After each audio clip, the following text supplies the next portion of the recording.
a les xerrades que l'equip ICE organitza un any més sobre les lectures obligatòries de selectivitat. I voldria agrair, i espero no deixar-me cap sempre, a l'Institut La Serra de Mollerussa, a l'Institut Samuel Girigaya, Col·legi Episcopal, Acadèmia Miró, Col·legi Mirasang, Col·legi Lestonat, Col·legi Aravell, Institut Joan Oró, Institut Villadonosa, Institut La Mitjana, Col·legi Clavé i Institut Manuel de Montsuar.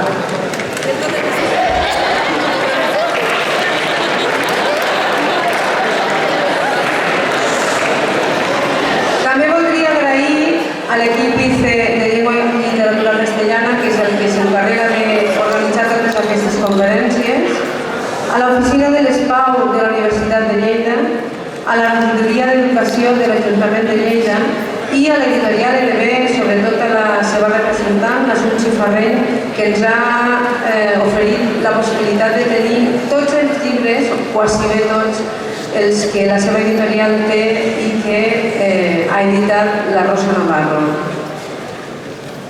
Passo ara a la presentació de la conferencial.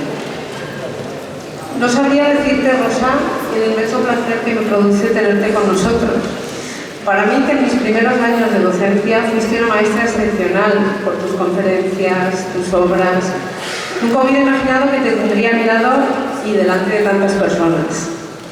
Te agradezco mucho que hayas podido acompañarnos para darnos tu visión de un tema tan controvertido como lo es la autoría del Lazarillo, una obra que hasta que llegaste tú siempre habíamos pensado que era de un autor anónimo.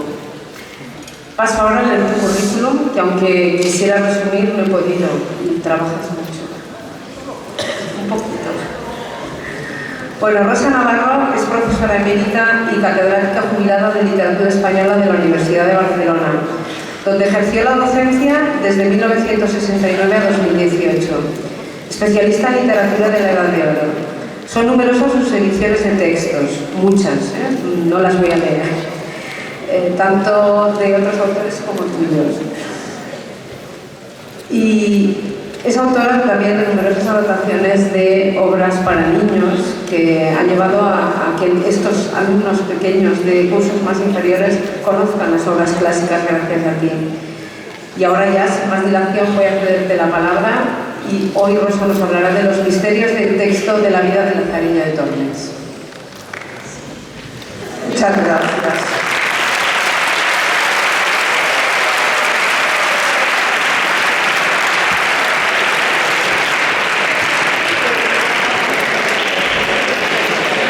Vosotros no lo sabéis, pero en este momento estáis creando un momento histórico para mí, porque los momentos históricos están hechos de instantes de la vida personal de cada uno, y yo nunca hubiera imaginado poder hablar en un auditorio a tanta gente como sois vosotros, de mi investigación, que es mi pasión. Estoy tan feliz de que me haya invitado en la universidad y en los institutos, de estar con vosotros y de que vosotros me estéis escuchando, que no lo olvidaré nunca. Por lo tanto, es un momento...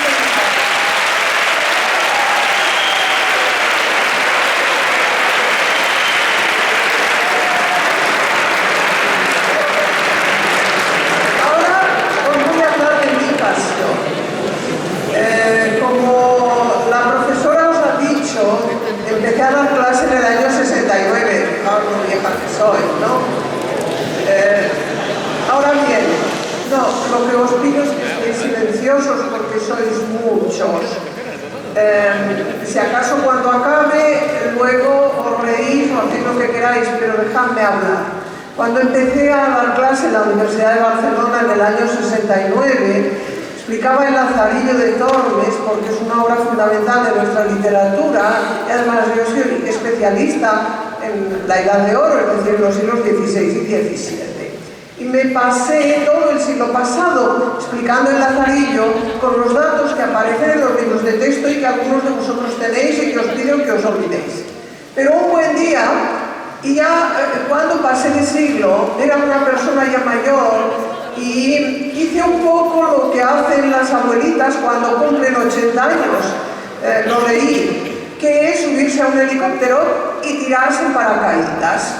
Y entonces, un buen día, en el año 2002, me acuerdo perfectamente, me di cuenta de algo que no había visto nunca antes y que vería ahora con vosotros.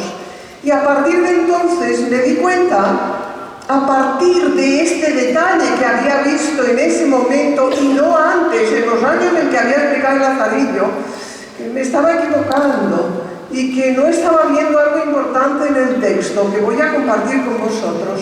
A partir de ahí seguí con mi investigación. Me di cuenta de que había pescado una ballena. ¿Sabéis el momento en que uno dice, he pescado una ballena? Los demás siguen diciendo que he pescado una raspa de pescado. No, mis queridos amigos, yo pesqué una ballena y no pienso soltarla. Aunque no me den la razón, porque lo he comprobado a partir del razonamiento y del sentido común. El Lazarillo entonces, en todas las historias de la literatura, dicen que es un libro anónimo que fue escrito hacia 1550, porque las primeras ediciones que conservamos son de 1554, y que es la historia de un pícaro. Nada de esto es verdad. Ni es anónimo, ahora os diré por qué, alguien lo tuvo que escribir. Os contaré una anécdota de un inspector de gas, pero enseguida lo hago. En segundo lugar, no fue escrito en 1550, es imposible, porque es una sátira de hechos contemporáneos de los años 20 del siglo XVI, y nunca se puede escribir una sátira 30 años después, tonto. Si uno quiere satirizar, claro, si uno quiere satirizar algo, tiene que hacerlo en el momento, y por lo tanto el Lazarillo tuvo que escribirse hacia 1530 o 31.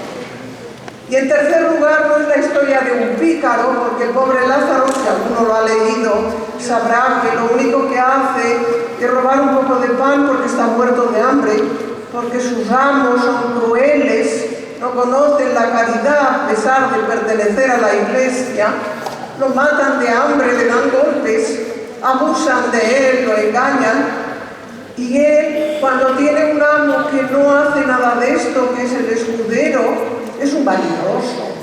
Le engaña a él, cree que tiene algo y no tiene nada, pero cuando está en su casa, en una casa completamente desnuda, se da cuenta de que tiene más hambre el escudero que él y comparte el pan que ha mendigado. Este es un pícaro, es que no sabe la gente que es un pícaro. Un pícaro es un delincuente, es un señor que estafa, que roba. La profesora me contaba la historia de cómo un pícaro había robado a una colega suya no hace mucho en la estación de Lérida. Eso sí que es un pícaro. Pobre Lázaro, ¿acaso roba? Poco de pan, eso es robar, para no pasar hambre.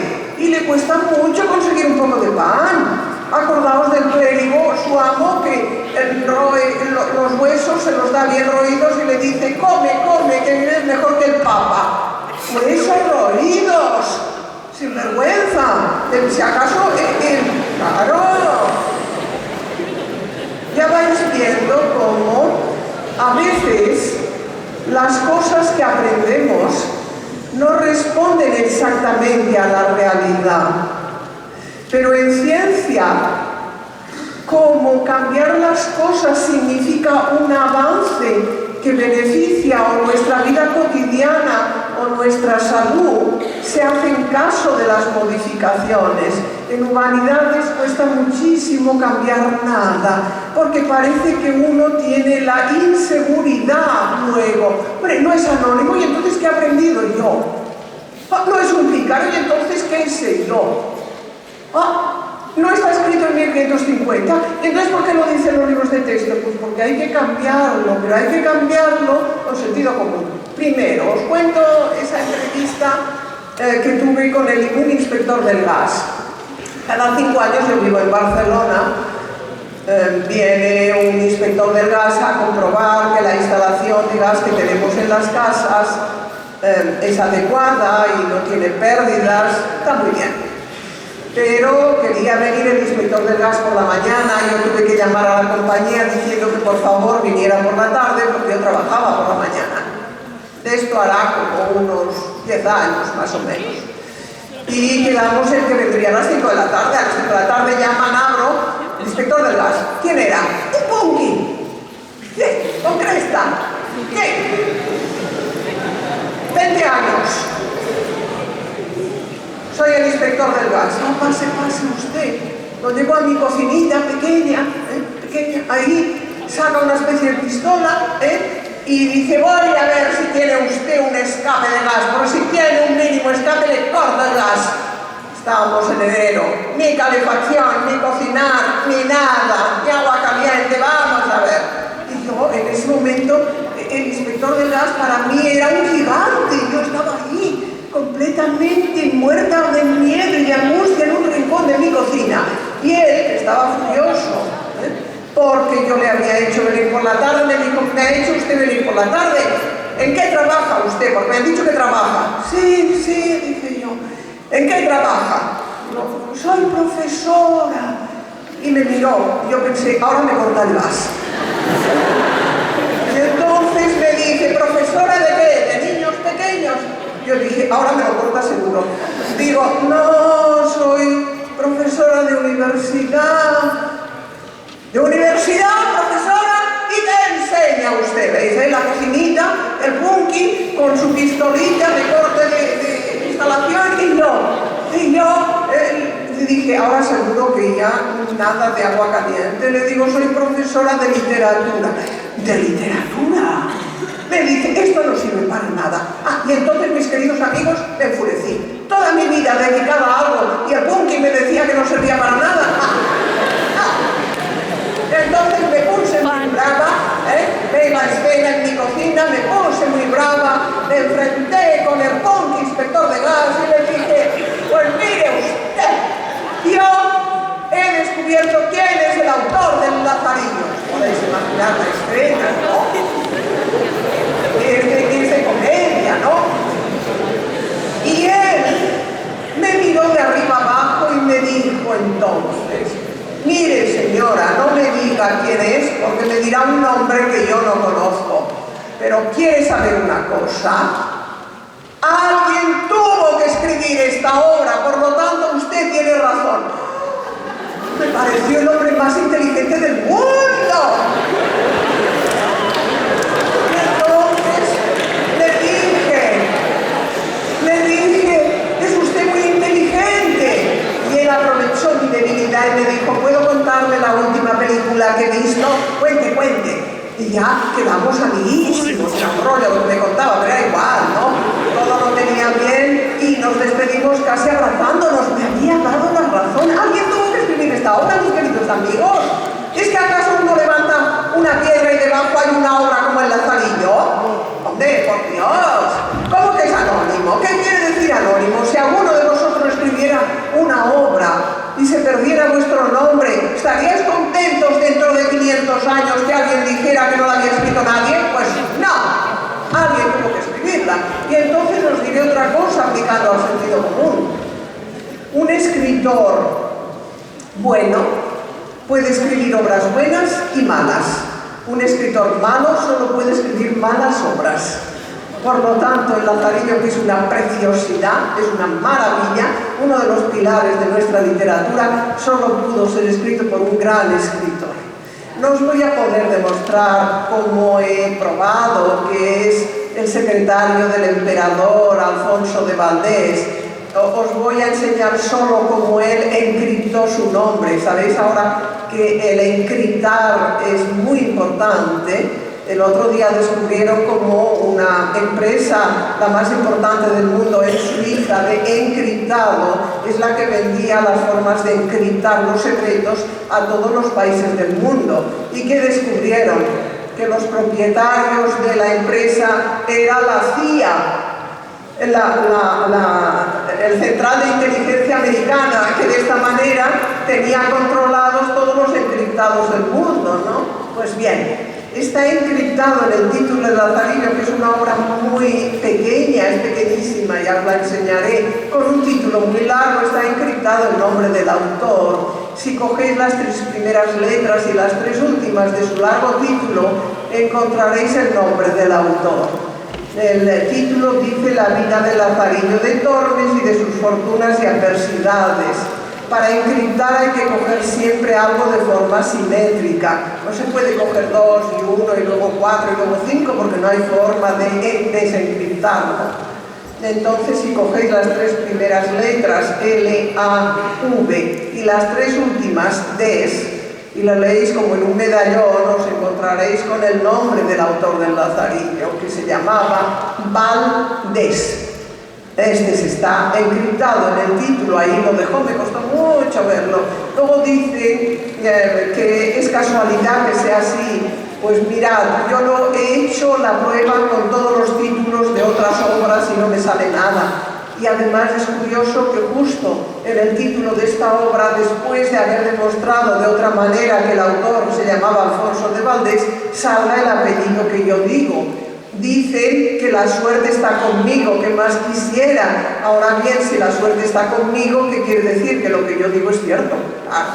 Es evidente. No os voy a poder demostrar por qué Alfonso de Valdés es el autor del Lazarillo, pero quiero que sepáis también otra cosa de sentido común. Cuando una persona escribe una obra ideológicamente rica, es decir, con un mensaje, ese mensaje tiene que estar de acuerdo con sus ideas. Yo, por ejemplo, no podría escribir una obra diciendo que las mujeres somos inferiores a los hombres. Antes me colgaba, claro. Pues indudablemente, si hay alguna obra con mi nombre en donde aparece esta idea, no es mía. Esto está claro. Cada cual escribe las obras según su ideología, si las obras responden a un contenido ideológico, si quieres demostrar algo. Por lo tanto, hay que ver qué es lo que dice el Lazarillo para ver cómo aparece también en el fondo el retrato de su autor. Y veremos cómo el autor del Lazarillo es una persona, no os lo puedo demostrar porque solo tengo una hora y prefiero que utilicéis el sentido común conmigo y avancéis en la lectura de la obra. Pero el autor tiene que ser un gran defensor del emperador. Alfonso de Valdés era su secretario de cartas latinas, una persona que odiaba a Fernando el Católico, el abuelo del emperador, porque lo primero que menciona en el Lazarillo es la batalla de Gelbes, que es la gran derrota de Fernando el Católico. Alfonso de Valdés lo era, porque lo era el emperador. Y en tercer lugar, tiene que ser una persona que esté defendiendo que la Iglesia, los miembros de la Iglesia tienen que cambiar de comportamiento, que están luchando contra una Iglesia corrompida cuyos miembros tienen que renovarse, que es el mensaje que aparece en el Lazarillo, como veremos.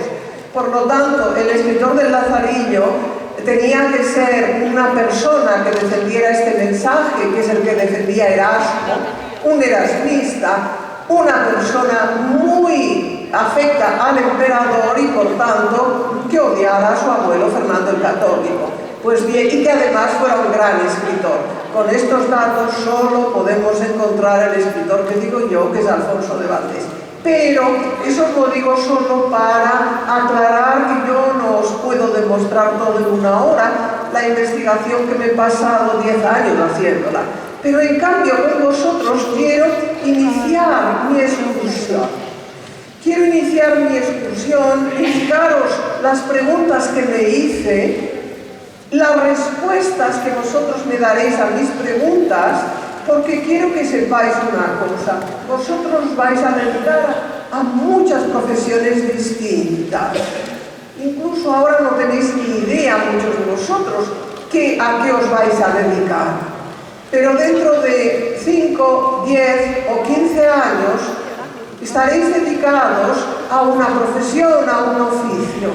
Y os digo, si en algún momento del ejercicio de vuestras habilidades descubrís algo que no es lo que dice todo el mundo dice que es rojo y vosotros descubrís que es verde, en lugar de decir esto no sé qué pasa, buscad pruebas de que es verde en vez de rojo. Buscad pruebas, luchad por esas pruebas, y cuando llevéis un tiempo demostrando que realmente es verde y no rojo, no aceptéis, por más que los demás os digan que sigue siendo verde, no lo aceptéis. Luchad por vuestra pasión, luchad por vuestra idea. A mí lo que me da fuerzas es precisamente venir aquí y contaros lo que vi. Y para eso necesito que vosotros sigáis mi camino. Y ese camino os llevará a una lectura distinta del Lazarillo, que es lo que quiero que veáis, pero que utilicéis el sentido común. Por lo tanto, ahora os voy a hacer una serie de preguntas a partir del texto, pero no quiero que me contéis nada de lo que sepáis. Es como si el Lazarillo no lo hubierais leído nunca, porque solo quiero que utilicéis el sentido común, no lo que tenéis dentro en la cabeza, no, como si no lo hubierais oído nunca. Voy a empezar a leer el prólogo, esas hojas que tenéis, y os voy a hacer 3 preguntas, que son las siguientes. Quiero que me digáis quién habla, a quién se está dirigiendo y de qué está hablando. Os recordaré las preguntas, pero empiezo a leer el comienzo, ¿de acuerdo? Estamos en el prólogo del Lazarillo. El Lazarillo, que además os diré, era un libro peligrosísimo. Diréis vosotros, ¿peligroso? Pues sí. Es un libro que fue prohibido por la Inquisición. La Iglesia en 1559 sacó una lista de libros que no podían leerse, venderse, imprimirse ni nada. Y en esa lista estaba el Lazarillo. Ahora, ¿va el Lazarillo? Prohibido, sí.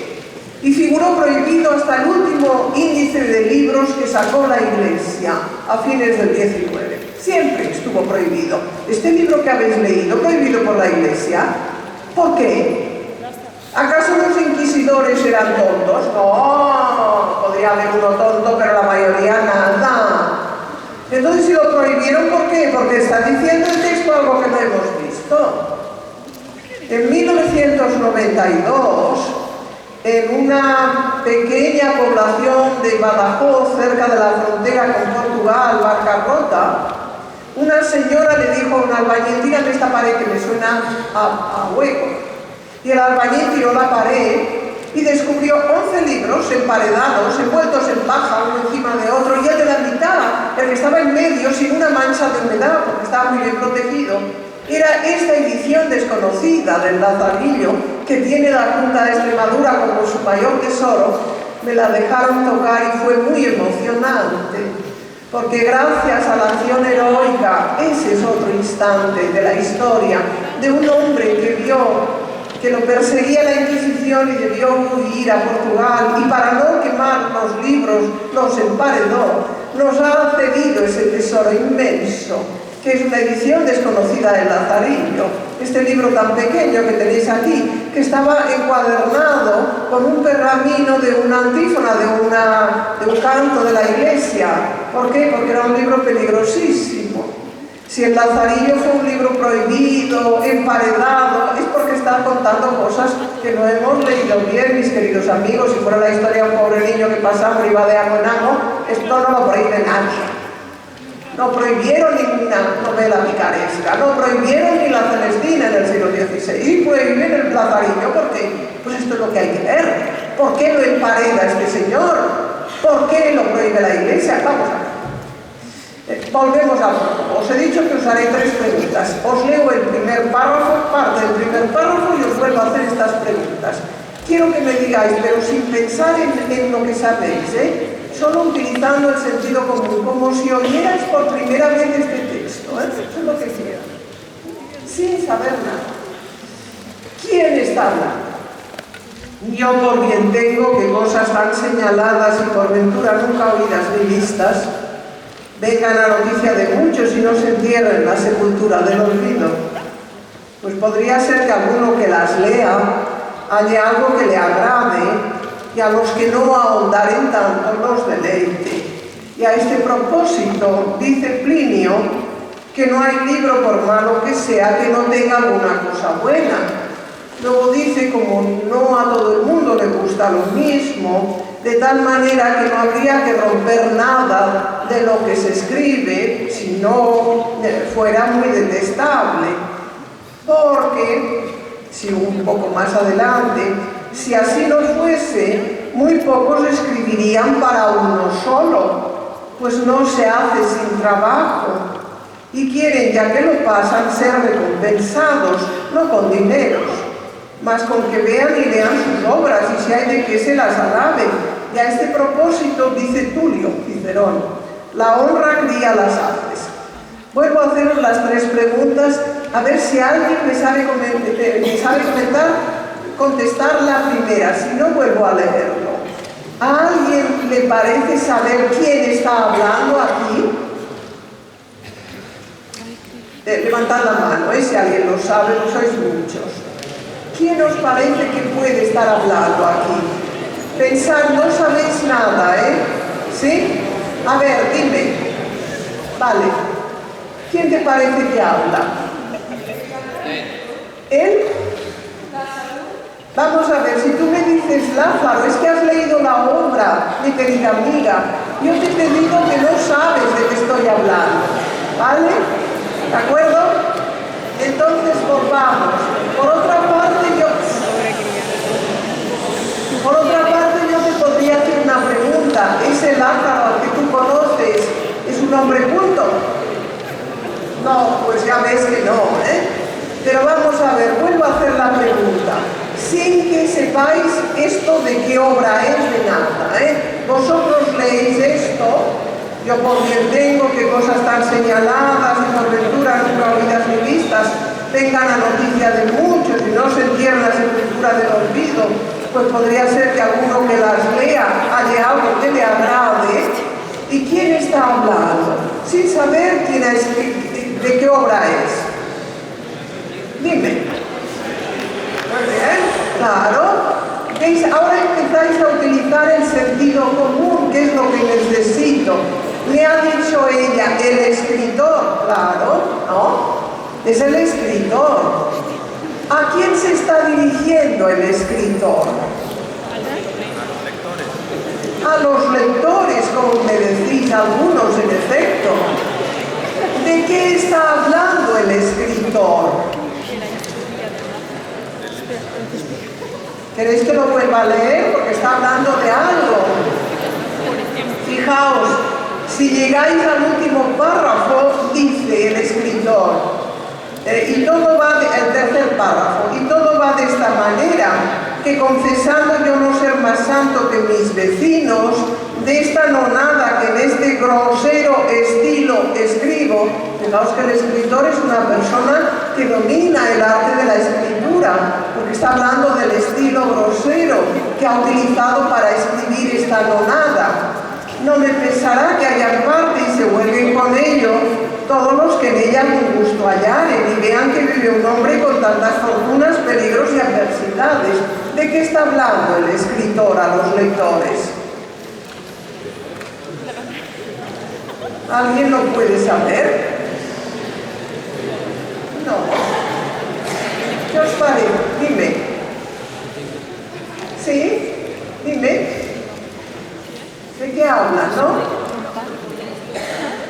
De la obra, claro, de la obra. Está hablando el escritor a los lectores de la obra que les ofrece. Y ahora viene otra pregunta. ¿El escritor es una persona culta, sí o no? ¿Y por qué sabéis que es una persona culta? Por el léxico. Efectivamente, porque cita a Plinio y cita a Tulio, a Cicerón. Eso indica que es un escritor culto. Habla además del grosero estilo con el que escribe. ¿Veis? Ya tenemos este prólogo que está escrito, dirigido por un escritor culto, dirigido a los lectores, y está hablando de la obra que ofrece a los lectores. Y fijaos que al final de este párrafo dice: todas las que se huelguen con su obra, con esa nonada que ha escrito el grosero estilo, todos los que en ella con gusto hallaren y vean que vive un hombre con tantas fortunas, peligros y adversidades. Esta frase es la que da título al libro. La vida de Lázaro y de sus fortunas y adversidades, por lo tanto parece que aquí acaba el prólogo. resulta que no acaba el prólogo, que viene luego un párrafo. Y ahora os voy a hacer otra vez las tres preguntas. Habla aquí, os voy a leer el nuevo párrafo que está al final del prólogo. Y os voy a hacer las mismas preguntas. ¿Es también el escritor el que habla? ¿Se dirige a los lectores? ¿Está hablando de su obra? Os leo el párrafo. Suplico a vuestra merced reciba el pobre servicio de mano de quien lo hiciera más rico si su poder y deseo se conformaran. Y pues vuestra merced escribe se le escriba y relate el caso muy por extenso, pareció menos tomarle por el medio, sino del principio porque se tiene entera noticia de mi persona. ¿Está hablando el mismo escritor? No.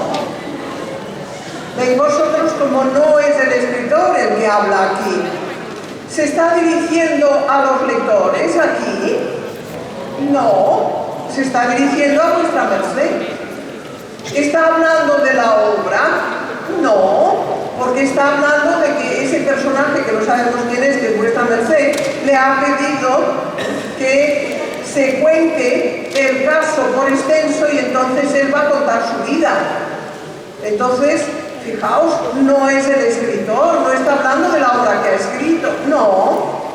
Para saber quién es no tenemos más que seguir leyendo y empezar a leer el comienzo del Lazarillo. Y empezamos a leer el comienzo del Lazarillo, nos encontramos con que dice: pues sepa vuestra merced ante todas cosas que a mí llaman Lázaro de Tormes, hijo de Tomé González y de Antonia Pérez, naturales de Tejares, aldea de Salamanca. Y ahora os pregunto, ¿quién está hablando cuando dice suplico a vuestra merced? Vuelvo a leer el comienzo del Lazarillo. Pues sepa vuestra merced ante todas cosas que a mí llaman Lázaro de Tormes. ¿Quién está hablando cuando dice suplico a vuestra merced? Lázaro. ¿A quién se está dirigiendo? A vuestra merced, que no sabemos quién es. Al Señor. Y viene otra pregunta. ¿Vuestra merced conoce a Lázaro? Os vuelvo a leer el comienzo del Lazarillo. Pues sepa vuestra merced ante todas cosas que a mí llaman Lázaro de Tormes, hijo de Tomé González y de Antonia Pérez, naturales de Tejares, aldea de Salamanca. ¿Vuestra merced conoce a Lázaro, sí o no? Muy bien. Estáis contestando perfectamente partiendo del sentido común, porque si conociera a Lázaro, Lázaro no se presentaría. Entonces, si vuestra merced, que no sabemos quién es, no conoce a Lázaro, no le puede interesar saber nada de la vida de Lázaro, es otra cosa lo que le interesa a vuestra merced.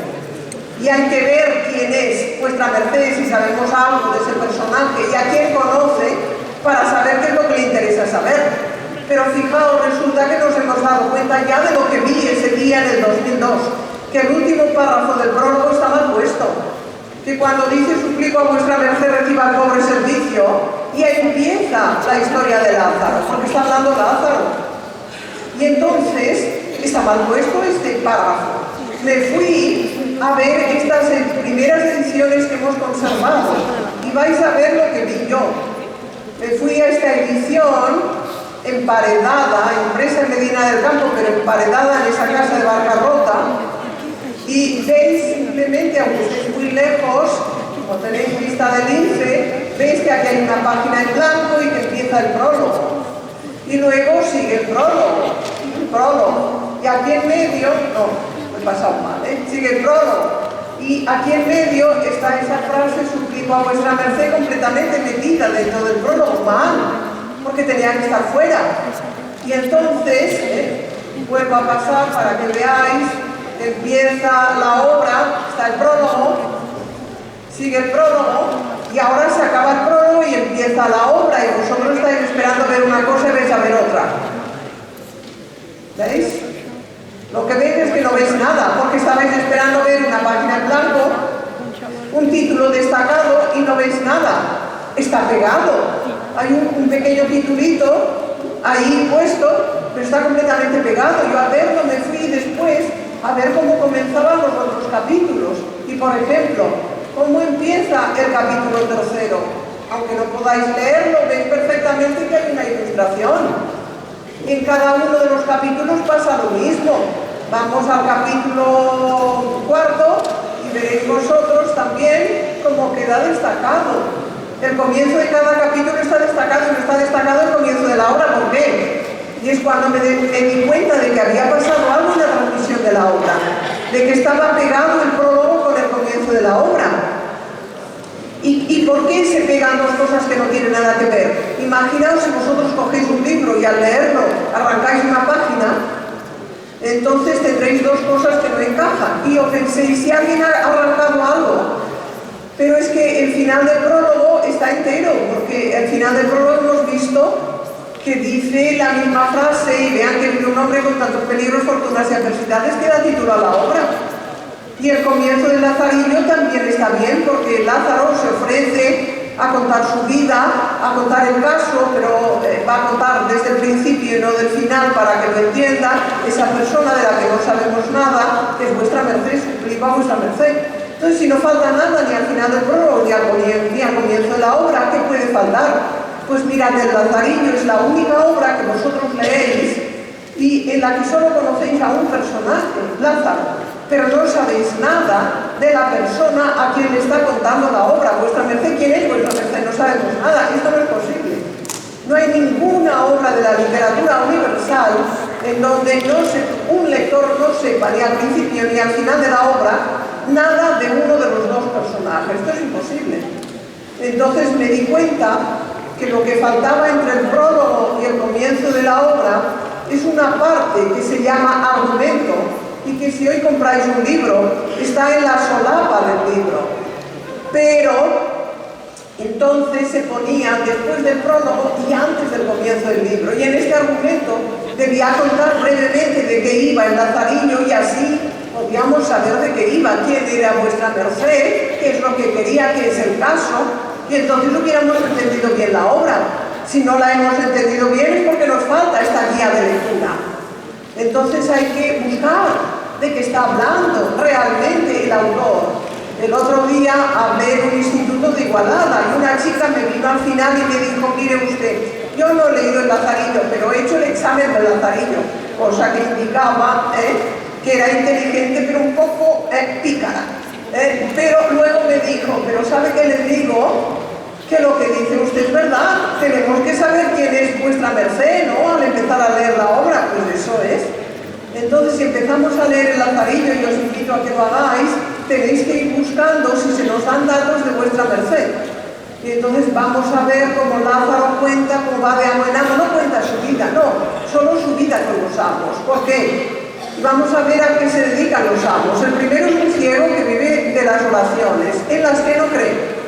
Le pagan por decir una oración y le ha dicho a Lázaro, cuando se marche el que me ha pagado, tú me tiras del capuz de la capa, y él deja de rezar. No cree en las oraciones, pero veis que es uno que se gana la vida rezando.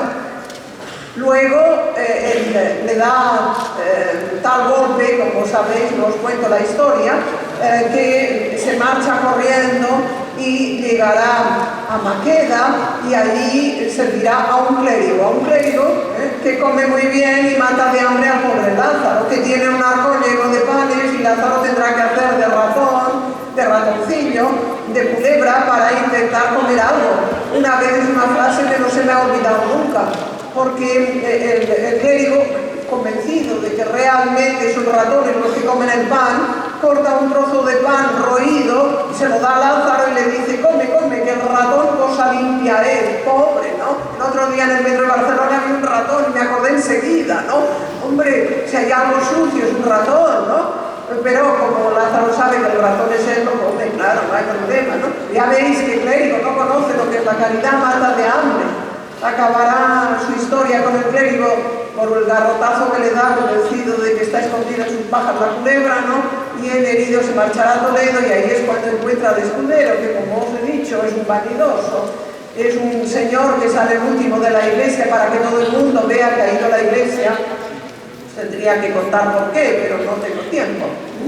Y luego, como sabéis vosotros, pasará a servir a un fraile de la Merced, que ojalá tenga tiempo y os cuente la historia brevísima del fraile de la Merced, que por desgracia sigue siendo de total actualidad y está continuamente en las páginas de los periódicos, porque nos habla de unos abusos horribles de miembros de la Iglesia que no han leído el Evangelio, porque Jesús decía: aquel que escandalice a un niño, una piedra al cuello y en el hondo del mar. Eso es lo que tendrían que hacer a todos aquellos que hacen lo mismo que el fraile de la Tercera le hizo a Lázaro.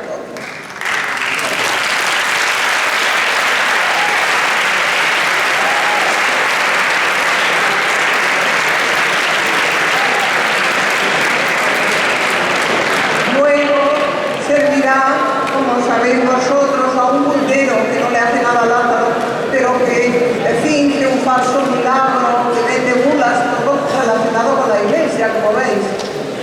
Luego servirá a un capellán, y el capellán le da, fijaos para que veáis la fuerza que tiene el Lazarillo y lo mucho que nos dice. El capellán le dará, está en Toledo es una ciudad preciosa que está en un monte abajo por el Tajo, y cuando no había agua corriente tenían que bajar al Tajo a coger agua del río. El capellán le da un asno, 2 cántaros y un azote y le dice a Lázaro: vende agua. Todo lo que ganes tienes que darme todos los días 30 maravedís. Lo que ganes de más es para ti. Y todo lo que ganes el sábado es para ti. Y fijaos, le dice: tienes que darme todos los días 30 maravedís, no 20 ni 10, sino 30. ¿Por qué? Porque Judas vende a Jesús por 30 monedas.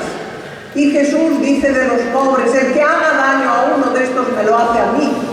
El cura está vendiendo a Lázaro, el pobre que tiene nombre de pobre, todos los días, por 30 monedas, como hizo Judas con Jesús.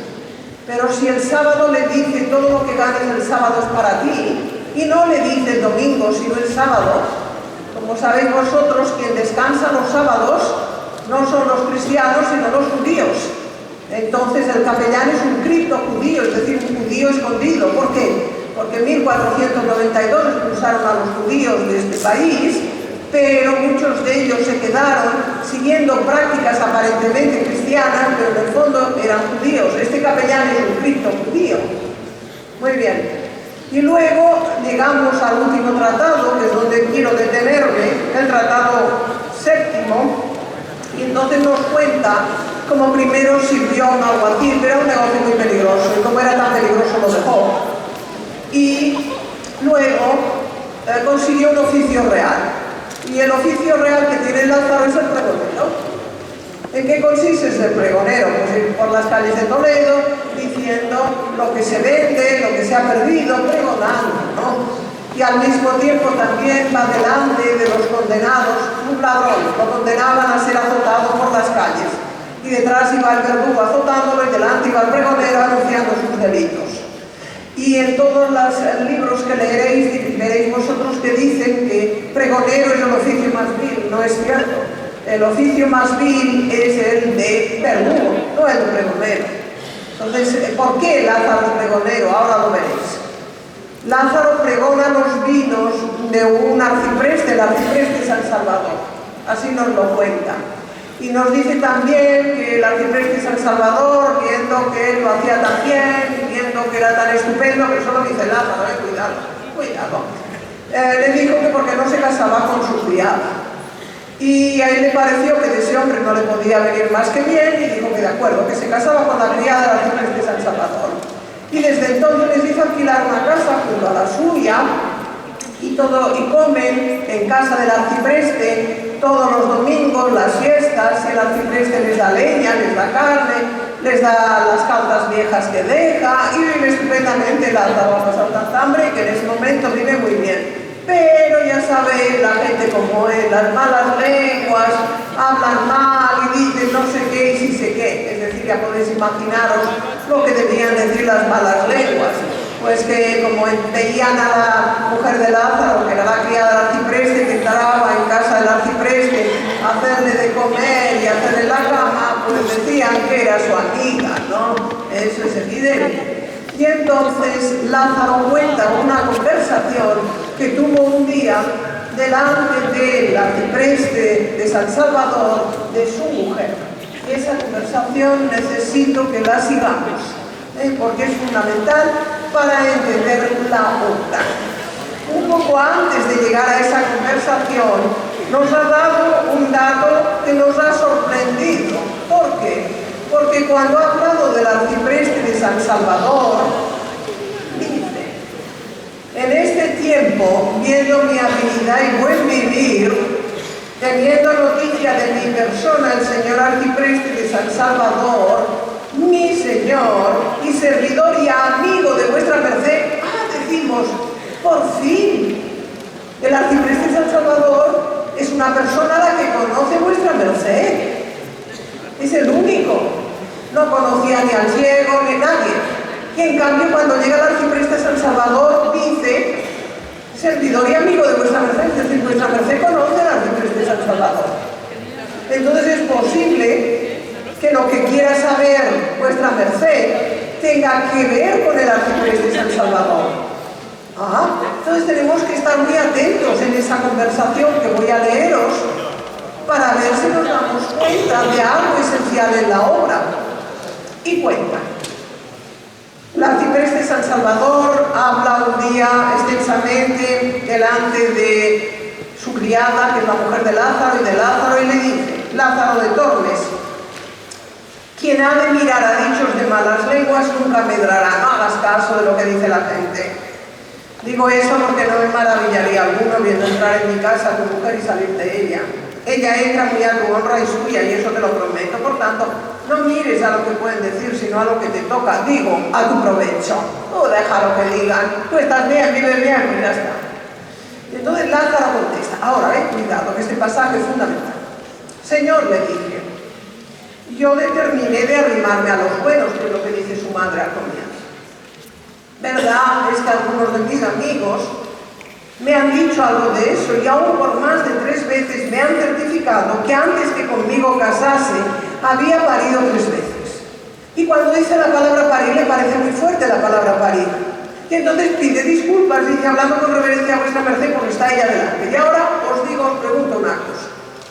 Cuando alguien pide disculpas es porque puede ofender a alguien. ¿Un hombre puede ofenderse por oír la palabra parir? No, porque no pare. Hasta ahora, por lo menos, que yo sepa. Entonces, un hombre no le puede molestar la palabra parir. No le parece fuerte, no le incumbe. Y ahora viene otra pregunta. Me imagino, no lo puedo saber, me imagino que entre vosotras, las damas que están aquí presentes, no hay ninguna que haya nacido en Toledo. Si alguna de ellas hubiera nacido en Toledo, le tendría que pedir perdón por lo que voy a decir. Pero confío en que ninguna de las damas, no caballeros que da lo mismo, sino damas aquí presentes, no ha nacido en Toledo. Puedo decir un refrán muy conocido en el siglo XVI y que conocía muy bien el autor del Lazarillo, como veréis. El refrán dice, o la frase dice, más que refrán es una sentencia: armas milanesas, porque en Milán se forjaban armas, era famosa por las armas, broqueles, escudos barceloneses, pues se hacían en Barcelona, y ahora viene, putas toledanas. Lo siento mucho, pero he tenido que acabar la sentencia. Por eso, si alguna dama aquí presente hubiera nacido en Toledo, yo le hubiera tenido que pedir perdón por lo que decía. Pero si nadie, ninguna dama ha nacido en Toledo, yo no tengo que pedir perdón, porque solo se puede pedir perdón cuando se ofende a alguien. Y entonces esto nos da una pista sobre vuestra merced, porque le pide perdón a vuestra merced. Cuando dice la palabra parir, y le dice, hablando con reverencia de vuestra merced, porque está ella delante. Si le pide perdón por haber dicho la palabra parir a vuestra merced, que es ese interlocutor a quien ha estado hablando Lázaro siempre, nos da una pista sobre vuestra merced. ¿Qué pista nos da? Que es una mujer, evidentemente. Y fijaos, una vez que nos damos cuenta de que vuestra merced es una mujer, nos damos cuenta también de cómo usa el pronombre personal. Dice, porque está ella ella delante. Ella no se refiere a su mujer, sino a vuestra merced, que es el sustantivo femenino que está más cerca. Porque luego dice, entonces mi mujer, si hubiera sido su mujer, hubiera dicho porque mi mujer está delante. Por otra parte, es tonto pedir perdón a alguien porque otra persona está delante. Esto no se hace nunca. Ella se refiere a vuestra merced. Y vuestra merced, igual que usted, se puede utilizar para hombres y mujeres, pero cuando se aplica el pronombre personal, tiene que responder al género, al sexo. Entonces, si dice, porque está ella delante, ella se refiere a vuestra merced. Por lo tanto, nos confirma nuestra idea de que vuestra merced es una dama. Ah, es una dama. ¿Qué importancia tiene? Ninguna en la estructura del lazarillo, solo que nos ayuda a entender el sentido final del lazarillo. ¿Por qué? Porque volvemos a la frase que decía antes. Teniendo noticia de mi persona, el señor arcipreste de San Salvador, mi señor y servidor y amigo de vuestra merced, imaginaos, tenemos una gran dama, no estamos en el siglo XX, estamos en el siglo XVI.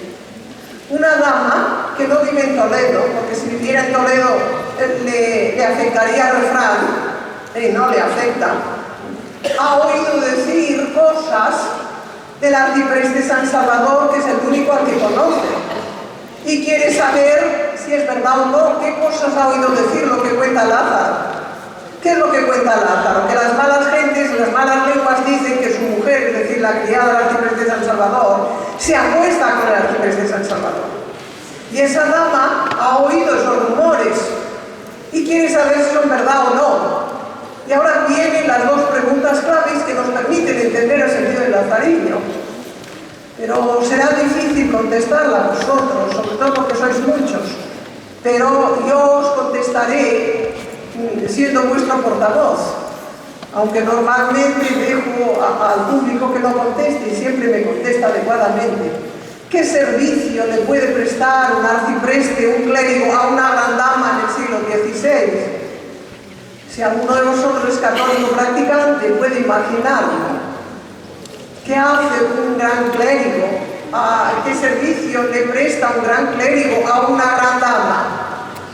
Claro, efectivamente, se confiesa la gran dama con el arcipreste de San Salvador. Y entonces, esa dama ha oído rumores sobre su confesor.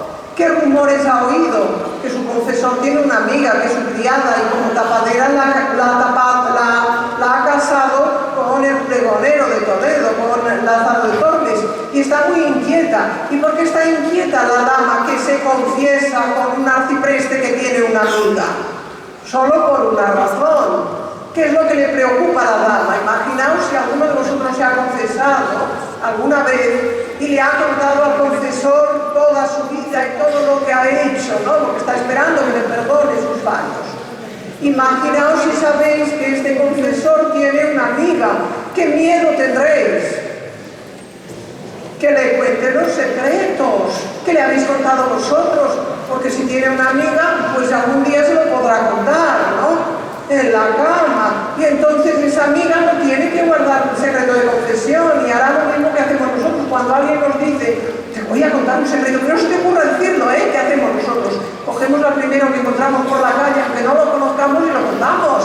Claro, ¿no? Entonces el arcipreste de San Salvador se lo cuenta a su criada, que es su amante, su amiga, y esa amiga no tiene que guardar el secreto de confesión, inmediatamente se lo contará. ¿A quién? A su marido. ¿Ya que se dedica a su marido? Es pregonero. Y entonces nos damos cuenta de por qué Lázaro es pregonero, porque el secreto de confesión puede estar en boca de un pregonero. Este es el auténtico sentido del lazarillo, porque es un libro no de picaresca, sino de sátira contra los miembros de una iglesia corruptos que hay, cuyo comportamiento tiene que cambiar, no tienen que tener amigas, no tienen que ser pederastas, tienen que ser caritativos, tienen que ser buena gente, tienen que ser generosos, son lo que tienen que ser los miembros de la iglesia. No está atacando el dogma, está atacando al comportamiento de unos miembros de una iglesia corruptos, no a los buenos, sino a los malos. Este es el sentido del lazarillo. Y el lazarillo acaba, y cuando Lázaro ha contado esto, se acaba. Y dice que su mujer se puso a gritar y a llorar. Y entonces él vio que se le iba la buena vida. Eso de comer bien, de tener una casita y estar bien, ¿no? Que nunca la había tenido, y con solo como pudo su mujer, y que era arcipreste también, y entonces acabó diciendo, quedamos todos los tres bien conformes. Hasta el día de hoy nunca nadie nos oyó sobre el caso. ¿Veis el caso? Que es lo que preguntaba vuestra merced al comienzo. Pide información sobre el caso, solo que en vez de darlo por el medio lo da desde el principio Lázaro. Antes, cuando alguno siento que quiere decir algo de ella, le ataco y le digo, cuando alguien le habla mal de su mujer, dice que su mujer, mira, si sois mi amigo, me diga esposa con que me pese. Que no tengo por mi amigo que me hace pisar. Mayormente si me quieren meter mal con mi mujer, que es la cosa del mundo que yo más quiero, claro, vive bien, ¿no? Y la amo más que a mí, me hace Dios con ella 1000 mercedes, claro, come, está bien. Que yo curaré, fijaos, sobre la hostia consagrada, que es tan buena mujer como vive dentro de las puertas de Toledo. ¿Os acordáis del refrán? Esto es lo que está diciendo Lázaro. Mi mujer es como todas las toledanas, una puta, hablando con reverencia de todas las damas presentes. Y acaba, en este momento acaba Lazarillo. No sabemos nada más de la vida de Lázaro, porque no le interesa a vuestra merced nada de la vida de Lázaro. A vuestra merced solo le interesaba saber si era verdad que su confesor tenía una amiga o no, nada más. Y ya lo sabe, ahora lo sabe perfectamente, sabe que sí, y por lo tanto que vaya con cuidado. Y acaba y dice, esto fue el mismo año que nuestro victorioso emperador en esta insigne ciudad de Toledo entró. Mirad, cuando se utiliza el verbo entrar aplicado a un mandatario, a un ejército, es la primera vez que se pisa el suelo. Entró en Toledo. ¿Cuándo entra el emperador en Toledo? Un 27 de abril, jueves de 1525. Lo ponen todos los historiadores. Porque Toledo había sido un foco de rebelión comunera que ya estaba sojuzgado, y es la primera entrada del emperador en Toledo. Tenéis que pensar que nosotros, cuando oímos que un mandatario conquista algo, nos acordamos, por ejemplo, de cuando los americanos entraron en Bagdad. Entraron, es la primera vez. Y dice, y tuvo en ella cortes, y se hicieron grandes regocijos, como vuestra merced habrá oído, porque vuestra merced no vive en Toledo, habrá oído, no habrá visto. Y ahora viene, los que dicen que el Lazarillo está fechado en 1550, dicen, es que en Toledo hubo dos cortes, una en 1525 y otra en 1538. Y yo digo, el autor del Lazarillo, cuando escribió el Lazarillo, no sabía que se habían producido las segundas cortes de 1538. Por lo tanto, tuvo que escribirlo antes de 1538. ¿Y cómo lo sé? Como lo vais a saber vosotros. ¿Cómo se llama la Primera Guerra Mundial antes de que se produjera la Segunda? La Gran Guerra. ¿Cuándo se llama Primera Guerra Mundial? Cuando hay otra, que es la Segunda Guerra Mundial. Aquí, perdonadme mis queridos amigos, cuando dice y tuvo en ella cortes, si él hubiera sabido que eran las segundas cortes, hubiera puesto segundas cortes. Si fueran las primeras y él sabía, el escritor sabía que habría unas segundas, hubiera dicho primeras, no dice nada. ¿Qué quiere decir? Que el Lazarillo tuvo que escribirse forzosamente antes de 1538. Y como los hechos que cuentan empiezan con la batalla de Jerjes, 1510, la gran derrota de Fernando el Católico, y acaba con la entrada del emperador en Toledo en abril, el 27 de abril de 1525, no pudo escribirse muchos años más tarde, donde habían sucedido muchas otras cosas. Tuvo que escribirse muy cerca de estas fechas. Y para acabar, os contaré una anécdota que me pasó, puesto que he empezado con el inspector del gas, acabaré con otra que me pasó hace un tiempo en una parada de autobús, para que entendáis la estructura del Lazarillo. Porque el Lazarillo realmente, Lázaro lo que tiene que contar es el caso, esa historia del final de los rumores sobre si el arcipreste San Salvador tiene o no una amiga. Eso es lo que le pide vuestra merced. Y resulta que en cuanto lo ha contado acaba. Pero antes ha ido hablando de su vida, más bien de sus amos, y todos los amos pertenecen a la iglesia, salvo el escudero, que es un vanidoso pero buena gente. Pues bien, un día salía de la universidad, me senté en la parada del bus, estaba una viejecita. Y entonces la viejecita me preguntó, ¿qué autobús espera usted? Y contesté, a partir de entonces no lo he hecho nunca más, a partir de entonces, cuando la viejecita de la parada de autobús me pregunta qué autobús espera usted, como tengo el pelo canoso y los ojos azules, me hago pasar por inglesa. Y entonces la miro intensamente y la viejecita dice, ¡pah!, extranjera. Y ya no me sigue. ¿Por qué? Porque esa viejecita me preguntó, ¿qué autobús espera usted? Y yo le dije la verdad, el 50. ¡Guay! Me dijo, acaba de pasar. Tiene usted para un buen rato y además se tarda mucho. ¿Sabe usted? Yo no soy de aquí. Ya lo notaba, ¿no? Dice, yo nací en Andalucía. ¡Ay, qué tiempos aquellos, señora! ¡Qué hambre pasábamos! Éramos 8 hermanos, nuestros padres nos decían que fuéramos a los campos a recoger algo para poder comer. ¡Qué hambre! ¿No? Luego conocí a mi Pepe. ¡Ay, mi Pepe! Era como un pincel. Pero vino la guerra, señora, y se me lo llevaron. ¡Ay, qué dolor! Creí que no lo volvería nunca a ver, pero volvió. ¡Ay, como vino demacrado!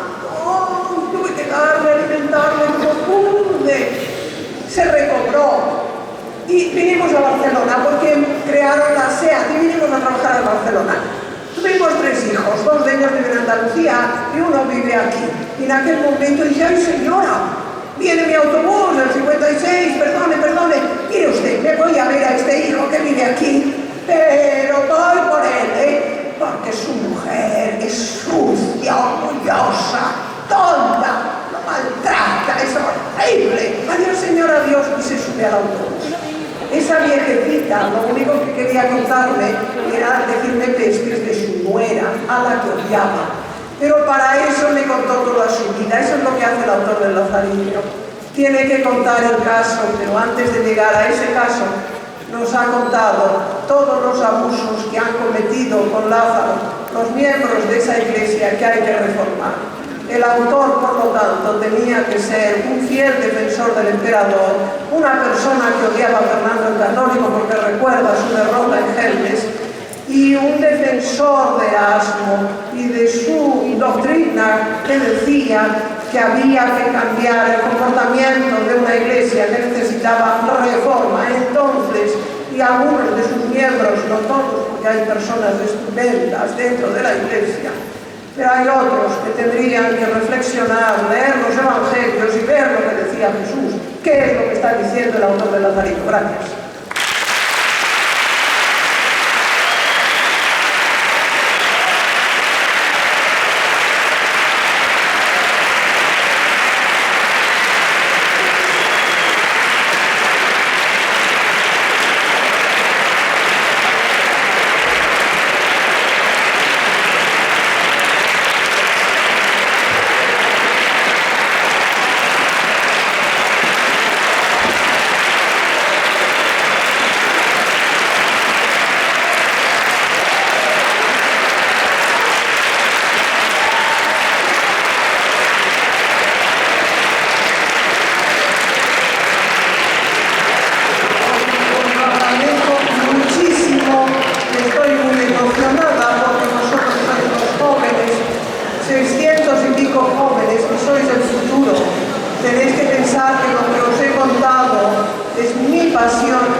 Que no está aceptada, pero no pienso soltarla nunca mientras tenga delante.